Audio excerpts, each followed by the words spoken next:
Well, hello there and welcome back to another edition of the Canadian Immigrations. Well, actually, it's not even that anymore. Immigration Nation is what I'm trying to say. That's what we're doing. And I've had an unbelievably brutal morning getting ready for this live. And yeah, I think maybe we've got a few things sorted out. I may have a hacker on my computer.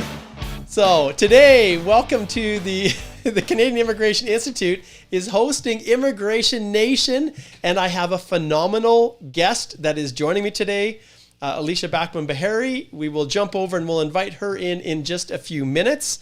Those of you who are watching live probably had the experience of a tremendous headache as we were trying to get the Q&A going today, but it wasn't working. My computer isn't working. I can't figure it out.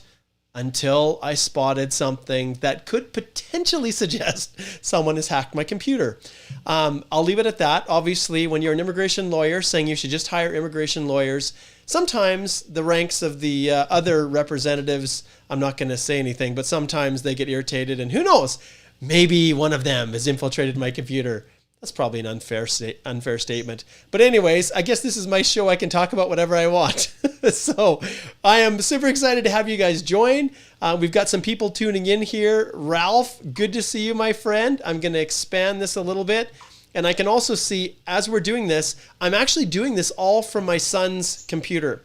And my son, who is an exceptional, fine young man, has allowed me the ability to borrow his computer while I'm trying to sort out,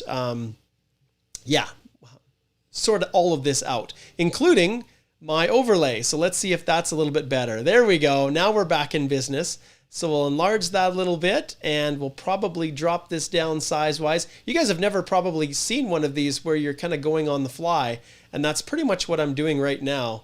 So let's see, but it's not too bad. Okay, that you can kind of see. Ralph's probably a little bit large still. We'll shrink that down a little bit more and we'll go with that. Okay, see Ralph, you're my beta tester here when it comes to adding in comments, and we will get to comments. We will have you answer, we'll answer your questions. And today it's all about parent and grandparent sponsorship. Alicia's coming in to join me to talk about all of that. So while we're waiting for the rest of you to connect in and watch live, I will go for a quick little intro video and then I'll jump over to Alicia.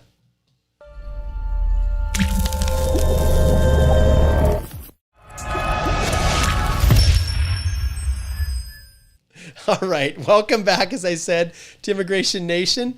And now I would like to bring on my good friend and colleague, Alicia. How are you? I'm well. Thanks, Mark, for having me. Awesome. Looks like everything is set up. We're super excited to do this. And wow, this has been quite an eventful morning. As I told you, Alicia was so patient as I was trying to get everything set up, all of our screens to make sure that all worked, and reset it all up on my son's nice little MacBook Pro, which he lent to me. And it seems like it's working okay. So we're crossing our fingers and, thumbs up, hoping that everything's going to work. And it's a little bit rambled right now, but that's okay. Scrambled, rambled, it's all good. The most important thing is that you guys are going to get some really awesome information today. As you guys know, just a little while ago, in fact, 2 days ago, I think, Alicia, the government finally, after a whole year when I honestly had given up hope on it, they've announced that they are opening up the parent and grandparent category. So what do you think, Alicia? What do you think about this? Well, it's positive news, right? It's a step in the right direction for trying to get some families reunited, which is something that a lot of people have been fairly anxious about, understandably so, during COVID. So it is a step in the right direction. We're glad that that program is now actually going to be opened, and they're going to start the process for having a statement of interest to sponsor so people can start to get that going. But there's a very short window of time here. So it is important to start to learn the details of this program really quickly. Absolutely. All right, let's flip over and let's just take a look at the announcement from the government. And so as you can see here, just a couple days ago, and if I'm kind of scrolling through here a little bit, you can see October the 5th, they made the announcement, the Honorable Marco Mendicino, Minister of Immigration, Refugees and Citizenship Canada, announced that they are going to open it up, and you can see right here over a 3-week period. So how does this differ from last year and the insanity that we experienced last year, Alicia? So, I mean, the parent and grandparent sponsorship program has gone through a few growing. So usually there's not a lot of time. So there's a very, very, very short window, and there was last year, and it's crashed the entire system within minutes.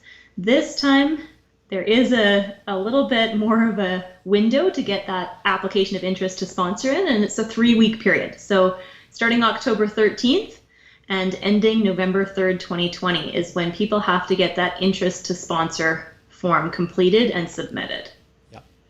And if you guys remember, those of you who have anxiously been waiting, hoping that you will have the opportunity to sponsor your parents or your grandparents, last year was a nightmare.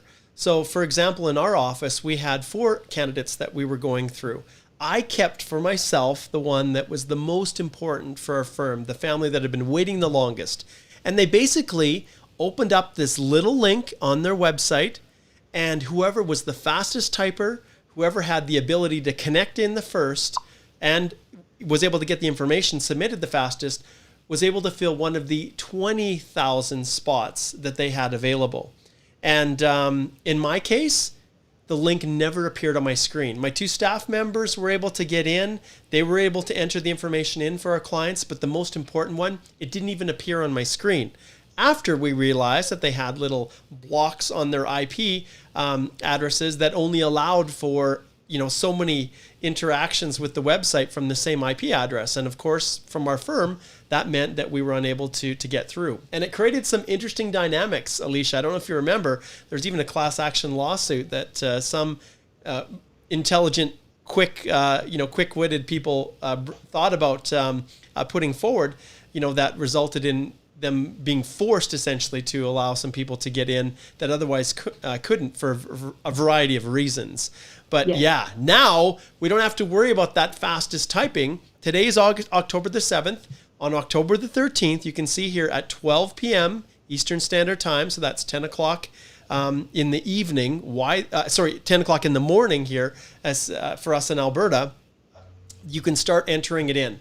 So you can take your time. You can make sure that you have everything correct. It's not this fastest to the draw that's going to win.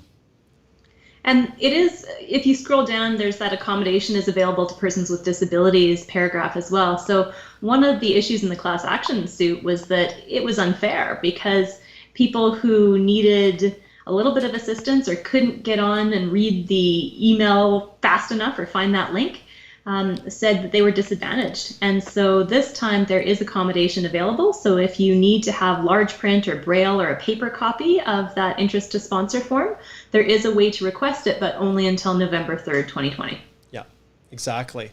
So this here is the announcement. This is the notification that the government announced, and we're going to get into some more details, but there are some important aspects of this that, that I want to address. Obviously, Alicia talked about the accommodation and them recognizing that it's just simply not fair to have a race to file.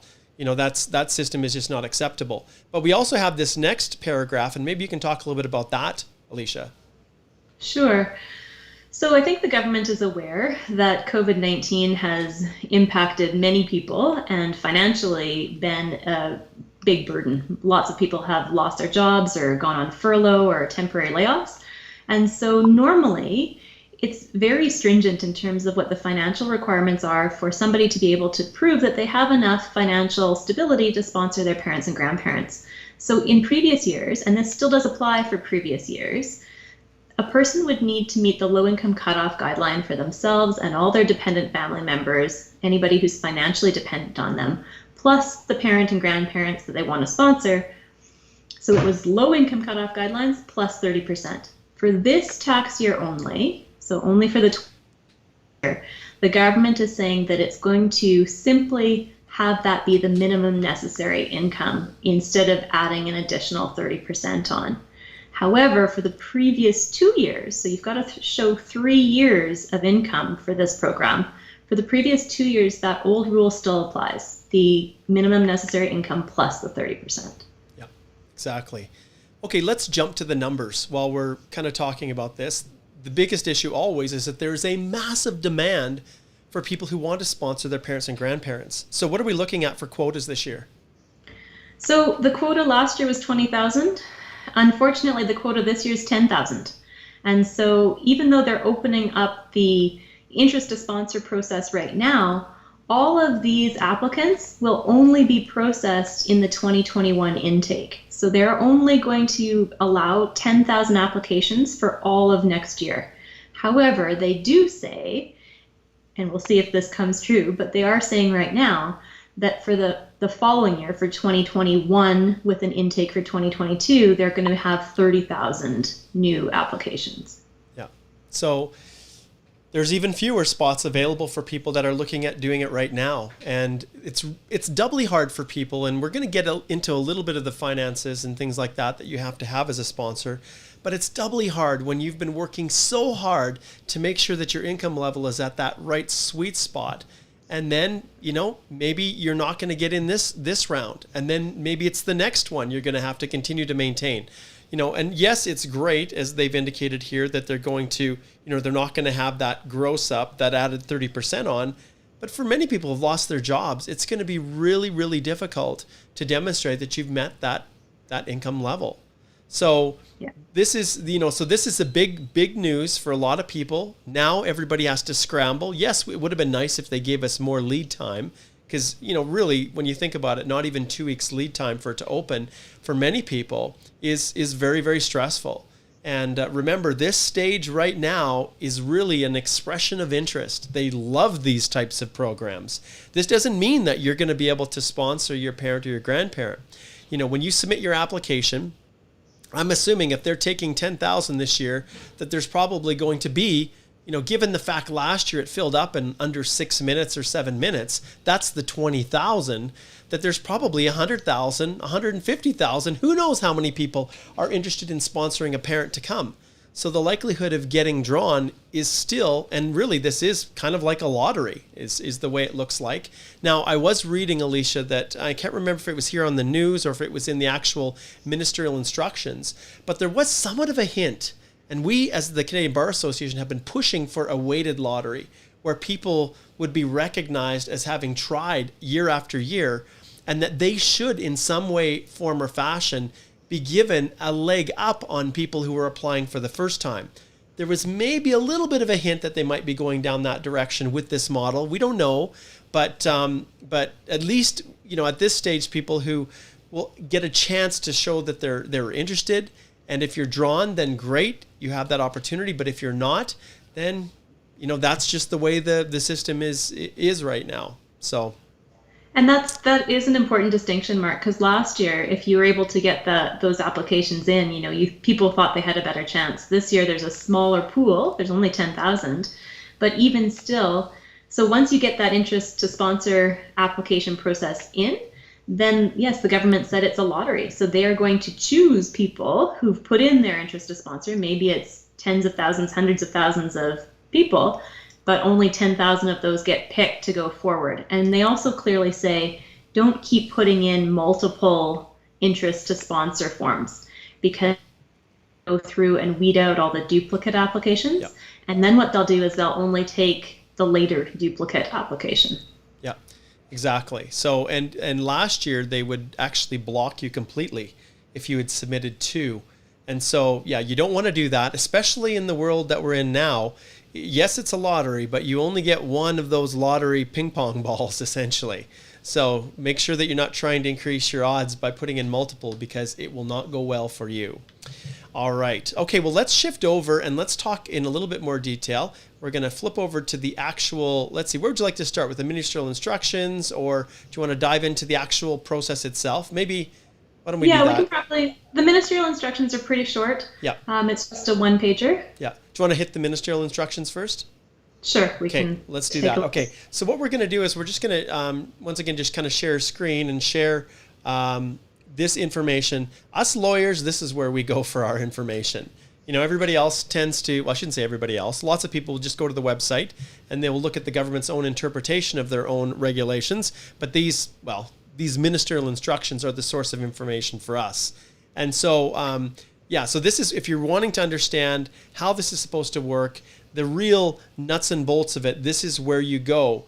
And then the government, they do their best to try to put it in layman's terms so that you can understand the ins and outs. But is there any particular aspects that you want to focus on first, Alicia, as we're just sharing this with the listeners right now?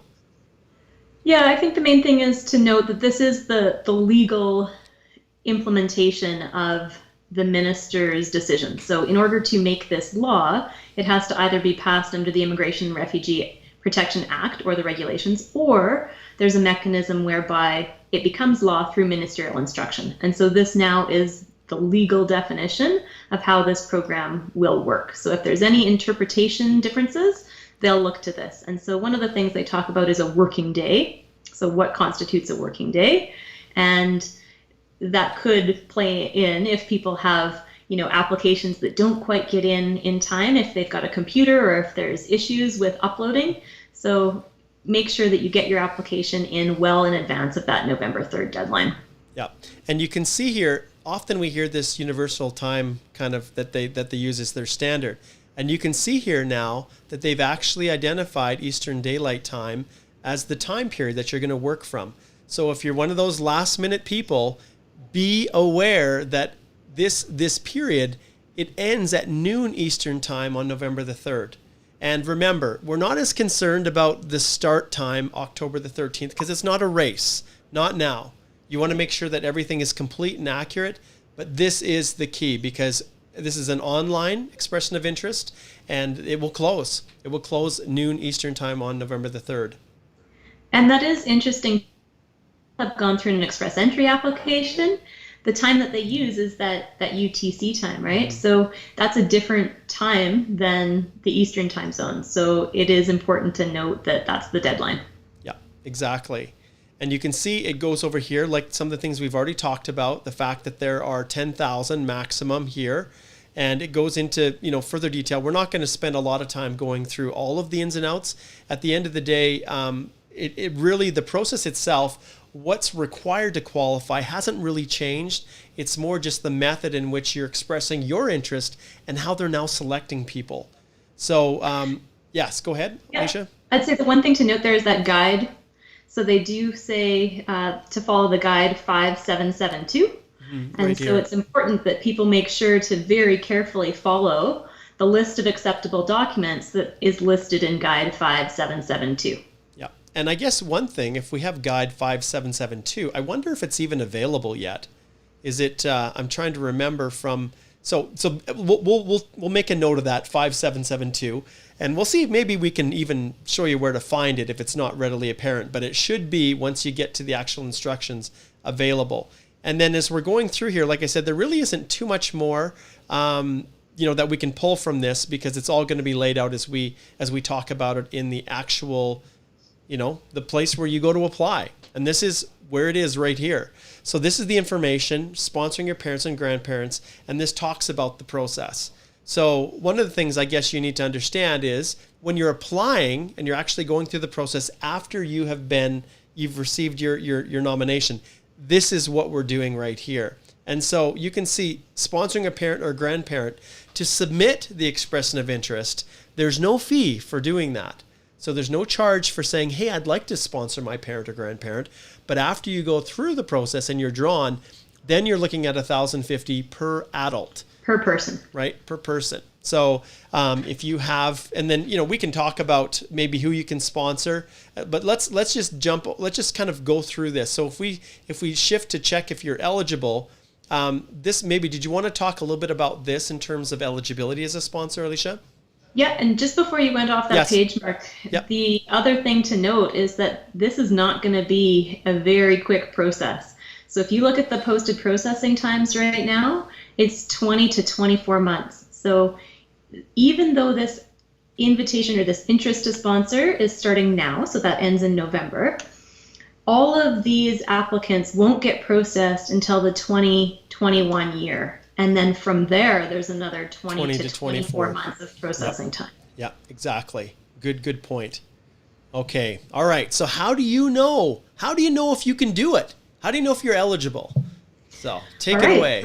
So how do you know if you're eligible to sponsor a parent whoever is sponsoring has to be at least 18 years old. They have to live in Canada. And you either have to be a Canadian citizen, permanent resident, or a person registered in Canada as an Indian under the Canadian Indian Act.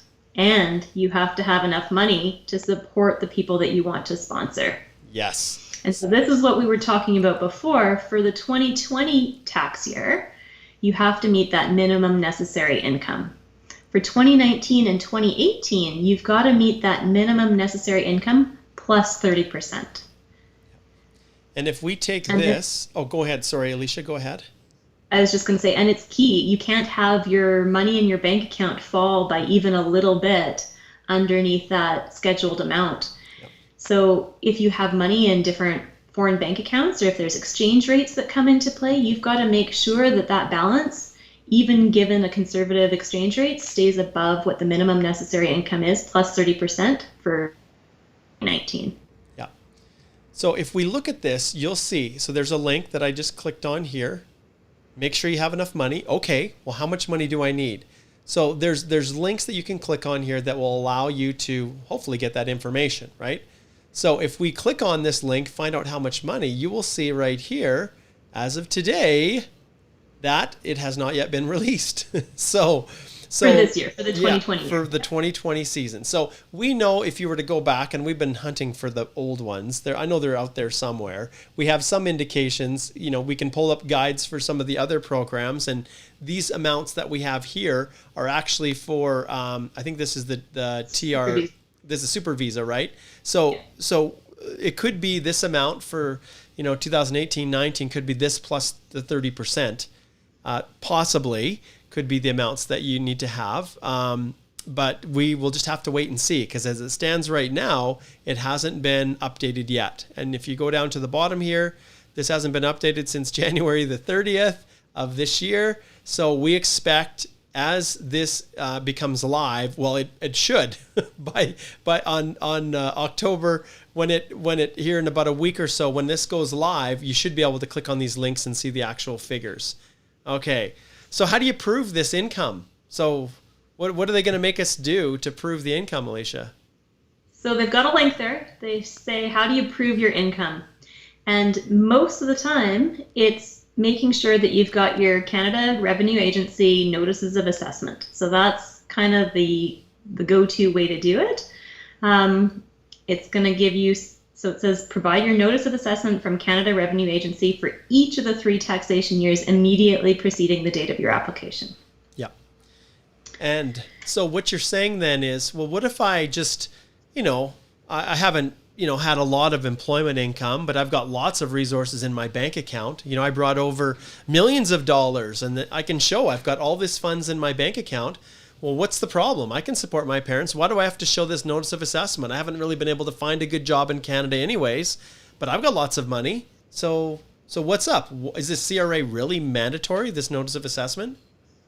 Yeah, so the government wants to see that somebody is making money in Canada, properly declaring their income and paying Canadian taxes before they're going to allow them to sponsor their family members for the most part. So having that declared income from the notice of assessment is key to making sure that that's verified income that's already gone through and been screened by Canada Revenue Agency. Absolutely, that's the case. All right. Okay, so you can see here we have a couple of the forms that they've got listed here, and in terms of proving that income, this is a showstopper. So if you don't have the funds, the minimum amount for those 3 consecutive years, you can't even have a break. Let's say you just had one bad year. Well, aside from what they're doing now and reducing the 30%, that gross up, you have to maintain it. And so And this is also hard for families who've had kids, right? If a husband and a wife have just had a baby recently, and mom or dad or both of them have taken parental leave, and their income goes down because they're on a reduced income because of their parental leave, often that's when they want to try to invite a parent or a grandparent to come help and be part of that family unit. So it becomes difficult if there has been a reduction in income because of an additional family member, a baby that's come into the family. Gotcha. Okay, well, let's continue on here. And this is an interesting part. Who can't sponsor? a parent or Yeah. grandparent. And obviously, it's obviously if it says you have to be 18, then anyone who's less than 18 can't sponsor. But what about things like residence? So you have to show in Canada. So this is not a way to simply get permanent residence for a parent or grandparent if the Canadian who's already in Canada isn't actually in Canada anymore. If they've just done a soft landing and they've gone outside of the country and they're living somewhere else, then it says your primary residential address has to be in Canada when you submit this application. And until we make a decision on your application, which we've just talked about could be 2 or 3 years from now. Yep. And another thing to obviously identify as well, because some people are here, they've worked for 3 years in Canada, they've got notices of assessment because they were foreign workers, and now their permanent resident application is stuck. It's basically because of the pandemic, it hasn't been finalized. Well, what about these people?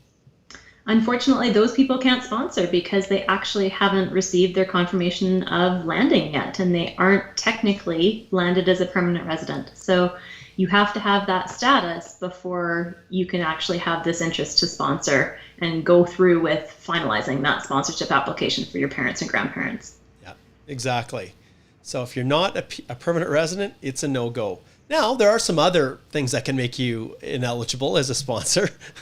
And I think these are pretty similar to what makes you ineligible to sponsor a spouse as well, yeah. right? Mm-hmm. So you can't be actively in jail. Yeah. You can't be delinquent on an immigration loan or a performance bond or court-ordered family support payments. Yeah, and that's an important one to remember. Like, they also look at support payments, child support and alimony. So if you're in default, you got to straighten that out.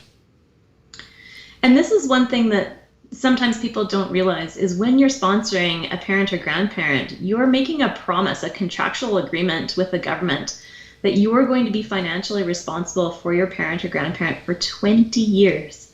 So this is the longest undertaking period out of any type of sponsorship. For spouses, it's much, much less.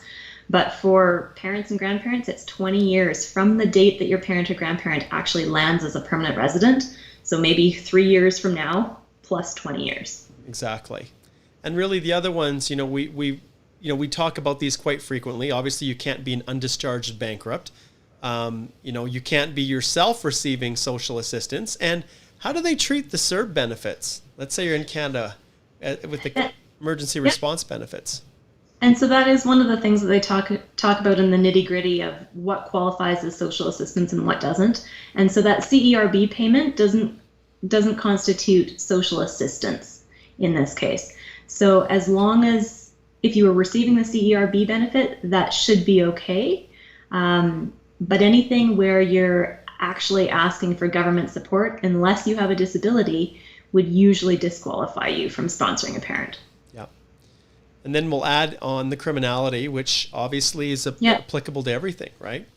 Yeah. So criminal inadmissibility, or if you're convicted of a violent crime, any sort of sexual offense inside or outside Canada, then the government just says, no, you can't sponsor a parent or grandparent. Yeah. And one I want to emphasize really, really carefully is domestic situations. So if you've been convicted of any type of a domestic offense, it's very well is going to make you inadmissible or as a sponsor, ineligible as a sponsor. Yeah, and that's largely a policy reason, because they want to make sure that if somebody's sponsoring their parent or grandparent, that parent or grandparent is going to be in a healthy, stable family situation and won't be taken advantage of. Yeah, and I think we can all agree that makes perfect sense. Okay, now we jump from the sponsor to who the sponsor can sponsor. So who fits into this category that can be included in this type of an application? Your own parents or grandparents, and those can be your biological parents or grandparents or your adopted parents or grandparents. So it is important, though, to make sure if there's been divorces or separation, to try to figure out who's who and who's related. So that's what they're talking about. In case of divorce or separation, you can sponsor your parents and your grandparents' spouses or conjugal or common law partners. So let's say your parents were divorced, and now let's say your mom has a new husband. So you can sponsor your mom as the principal applicant because you're related to her, and also her partner. And it can either be a legal spouse or a common law partner, which means they've been living together, continuous cohabitation for 12 months as spouses, or a conjugal partner. So they have a sexual relationship, but they may not have made 12 months of continuous cohabitation yet. Gotcha. Okay, perfect. All right. Okay, what about dependents? What about, who else as far as extended? Like, can I sponsor my siblings with my parents? Maybe. So it all depends on whether your siblings are still dependent children of your parents. And so this is where the legal definition of a dependent children or a dependent child is important. So in order to be a dependent child, that sibling has to still be unmarried. And that's one thing that sometimes becomes an issue. And they still have to be under the lock-in age. And so if you click the dependent child or children link, it will take you to what the definition of dependent children are. This definition has gone through a few different incarnations. And so depending on when people applied in the past, they might be unsure about what the age limit is. And so it used to be under 19, now it's under 22. So of time where anybody could only qualify to be a dependent child if they were under the age of 19. They've reverted back to the prior definition, so you can still be a dependent child if you're under the age of 22, as long as you're looking at an application on or after October 24th, 2017. So that's what the current definition is. But it is important to note that even if somebody's under the age of 22, if they've gone off and got married, or they're in a common law relationship for 12 months, and maybe their parents don't know about it, they're not eligible to be sponsored anymore because they technically don't fit the definition of a dependent child. Yeah, exactly. All right. Okay. So, and you can see here that when you go through, the government does have tools to help you with this determination a little bit. And, there are some, some other exceptions if you have a dependent child who's, dependent because of a disability or something like that.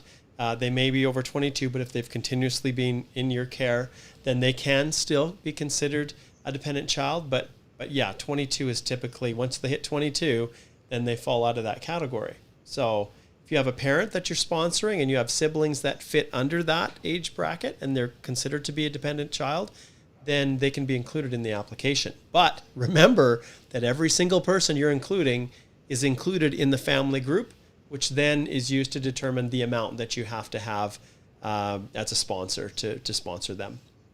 That's exactly right, Mark. So if you're a single person and you're trying to bring both of your parents and maybe a sibling that's under the age of 22, that's 4 people. Yep. But if you have a spouse and you have kids of your own, plus you're trying to bring your parents and maybe siblings, you're going to have to be able to show that you've made a fair amount of money and have those notices of assessment for the prior 3 years and all the way up until that application is processed. Yep, exactly. Okay, now tell me about some of these other things. So in terms of eligibility for parents and grandparents, they also have to go through a few other things that can potentially exclude them. So, in order for the person that you're sponsoring to be eligible, we have, obviously, there's some other steps that they have to take. Do you want to talk just a little bit about that? For sure. So all of sponsorship applications are largely a 2-step process. They're going to be looking at the sponsor first, the Canadian who's doing the sponsoring, and that's what we talked about. There's ways that you can be ineligible to sponsor. But now they're going to turn their attention to the person being sponsored, the parent or grandparent. And it's important that your parent or grandparent is healthy because they have to pass an immigration medical exam, and they have to show that there isn't a significant health concern that could render them medically inadmissible. Yeah. The other thing they have to do is they've got to present clear police certificates. So every country that they've lived in for a certain period of time, usually it's 10 years, and it's usually going to be for 6 months or more in any of those locations. So sometimes it takes a while to get those police certificates, especially now because things are slow at police. I guess sometimes it's the police center itself, but sometimes there's a centralized agency that's processing those police certificates or through the embassy. Yeah. So that's one thing to start to think about now. in terms of where the police certificates are that you're going to need for your parents.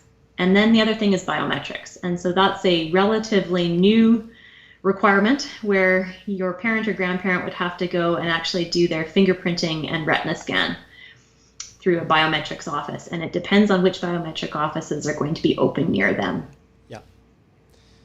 And that's, in a nutshell, I think we've covered off a lot of the main aspects. And I know that I promised everyone that we would get to a few listener questions. But generally speaking, this is what you're looking at when it comes to sponsoring your parent. And obviously once the portal opens up and we're allowed to input information there, there's going to be specific aspects of that application, numbers, confirming that you're a citizen, permanent residence. There's going to be documents. They're going to ask for certain pieces of information. And I know, I think, Alicia, we're probably going to run out of time to get into detail into those aspects of it. But now what I'd like to do is just to turn over for a few minutes here and invite those who have been so patient and waiting to have your questions answered right now. So if you have any questions that relate to this, just let us know, and we'll pull them up and we'll see what we can do to answer in the next 10 minutes or so here. So let's see if we can find one. Okay, so let's see. So Sharam says, and we're going to put this right down here. So he says here, and I'm going to keep it kind of low, I think. That'll probably make it easier.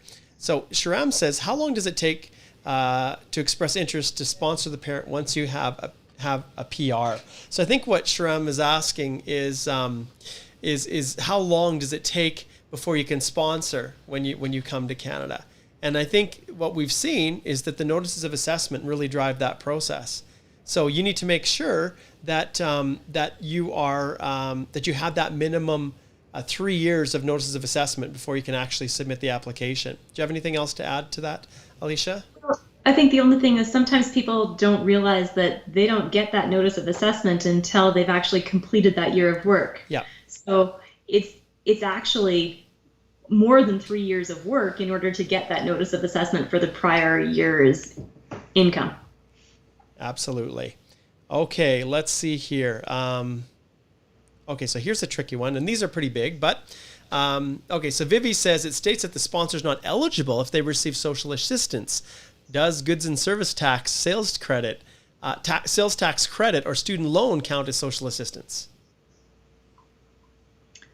And I think the answer is no. So I think So I think what they're asking for is whether or not we get these tax credits back for GST, and no, that's not considered social assistance.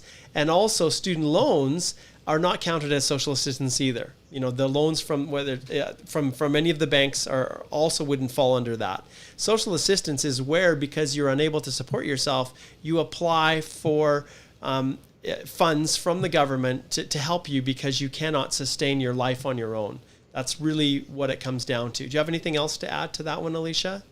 It's largely like unemployment insurance. Yep. Is assistance from the government to support your income. Yep. Okay, so let's take a look at this one. So Gina says, hey, this is an amazing live stream. I wonder if best friends can be sponsored. I mean, best friends for over 20 years. Is there any way scheme for such a thing? And so generally no, because under humanitarian and compassionate applications, there is sometimes a way that you can submit an application for a de facto family member, but that's a whole different kind of ball of wax. In this case, for parent and grandparent, they're saying it's got to be a biological relative or a relationship through adoption. So there's a legal adoption somewhere in the process. Yes, exactly. Okay. We've got some that are not related to parental stuff, and I'm going to skip through those just because of time.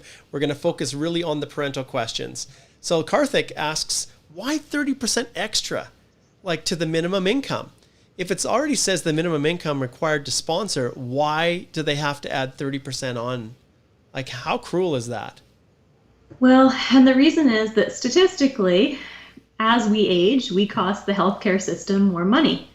And so if you're looking at sponsoring a parent or grandparent and the person who's doing the sponsoring already has to be 18 years, then you're looking at people who are generally a senior citizen. Yep. And so They want to show, or they want to know, that that person who is doing the sponsoring is making enough money plus extra to be able to cover that parent or grandparent's cost if it's outside of what would normally be required in the average Canadian. So it does make sense to require a little bit more money, because statistically people who are getting elderly will require more care. Fair enough. And it's a policy decision, really, Kartik. It really is. And, in a nice world, it would be great that didn't have to exist, but it does. And, those are the rules that we're kind of operating from. Okay, so here's a fun one. This one's for you, Alicia. It says, Troy says, hey, where are you from, Alicia? I just tuned in. So I don't know what that question is. It could be, you can answer it in whatever way you want to answer that one.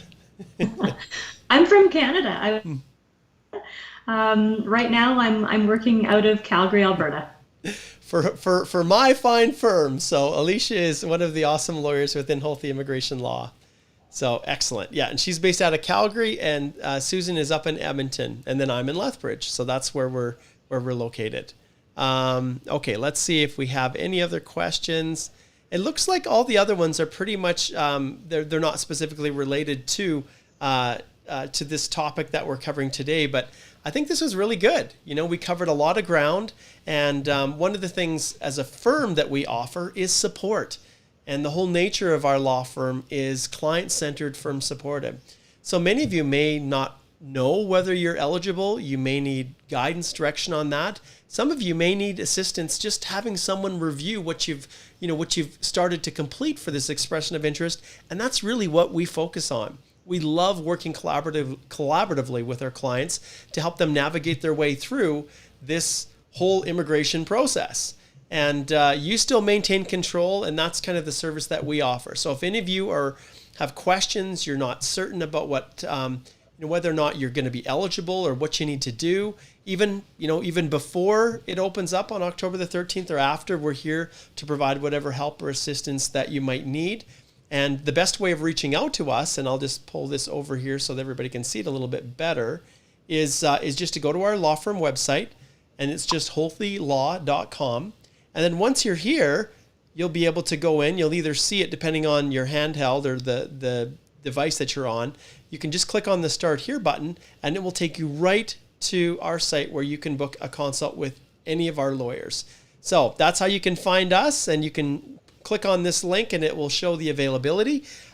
We as a firm are taking a little bit of time off next week to work on the firm as much as in it. And we have an awesome little conference that we're going to be a part of with Clio. So because of that, we're not going to have as many consults available next week. So I apologize in advance for that.